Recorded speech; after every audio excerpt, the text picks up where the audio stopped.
வணக்கம். குறைவாக பேசும் பொழுது மற்றவர்கள் நம் பேச்சை கேட்பார்கள். குறைவாக பேசுவது நம் சக்தியை வீணாக்காமல் இருக்க உதவும். அத்துடன் மற்றவர்கள் தங்களுடைய ரகசியங்களை இவரால் காப்பாற்ற முடியும் என்ற நம்பிக்கையில் மனம் திறந்து நம்மிடம் பேசுவார்கள். நாம் அதிகம் பேசினால் நமது ஆற்றல் வீணாகிவிடும். ஆற்றலை வீணாக்காமல் குறைவாக பேசினால் நம் வேலையில் கவனம் சென்று நாம் எண்ணியதை முடிக்க முடியும். நிறைய சாதிக்க வேண்டுமா?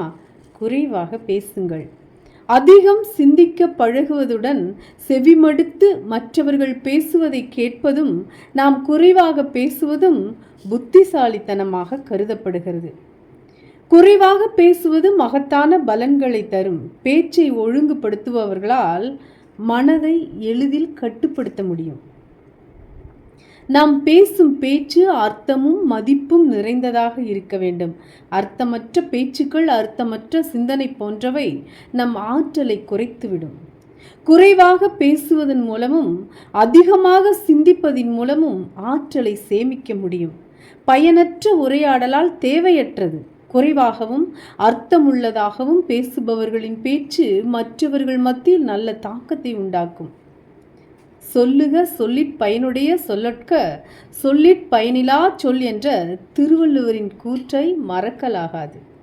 ஏன் அதிகம் பேசக்கூடாது தெரியுமா? பெரும்பாலும் நாம் அதிகமாக பேசும் பொழுது நம்மை பற்றியே தான் பேசுவோம். நாம் பேசுகிற பொழுது நம் மனதை கவனிக்க வேண்டும். பேசி பேசி மனதை அலைய விட்டால் ஒரு காரியத்தில் ஈடுபட்டாலும் முழுமை பெறாமல் போய்விடும். பேச்சை குறைக்க பல வழிகள் உண்டு. எங்கு பேச வேண்டுமோ அங்கு பேச வேண்டும், எங்கு பேசக்கூடாதோ அங்கு பேசக்கூடாது. மனதை கட்டுப்பாடுடன் வைத்திருக்கும் பொழுது நாம் எப்போது பேச வேண்டும் என்பதை நாமே தீர்மானிக்கிறோம். இதன் மூலம் நம் பேச்சை குறைக்க முடியும். அடுத்து நாம் பேசுவதனால் ஏற்படும் விளைவுகளை பற்றி பேசுவதற்கு முன்பே சிந்திக்க பழகினால் தேவையற்ற பேச்சை தவிர்க்கலாம். அதுபோல் நம் பேச்சுக்கு மரியாதை இல்லாத இடத்தில் பேசுவதை முற்றிலும் தவிர்த்துவிட வேண்டும். பேச்சை கட்டுப்படுத்துவதால் எதையும் உற்று நோக்கி ஆராய்ந்து பார்க்கும் குணம் வந்துவிடும். இதனால் யாரேனும் பேசுகின்ற பொழுது காது கொடுத்து கவனிக்கும் பழக்கமும் வரும். தேவையற்ற பேச்சுக்களை குறைத்து குறைவாக பேசுவது மோதல்கள் மற்றும் தேவையற்ற வாதங்களை தவிர்க்கும். குறைவான வார்த்தைகள் மற்றவர்களிடம் அதிகம் தாக்கத்தை உண்டு பண்ணும் என்பதால் நாம் பேசும் பேச்சுக்கு அதிக மதிப்பு இருக்கும்.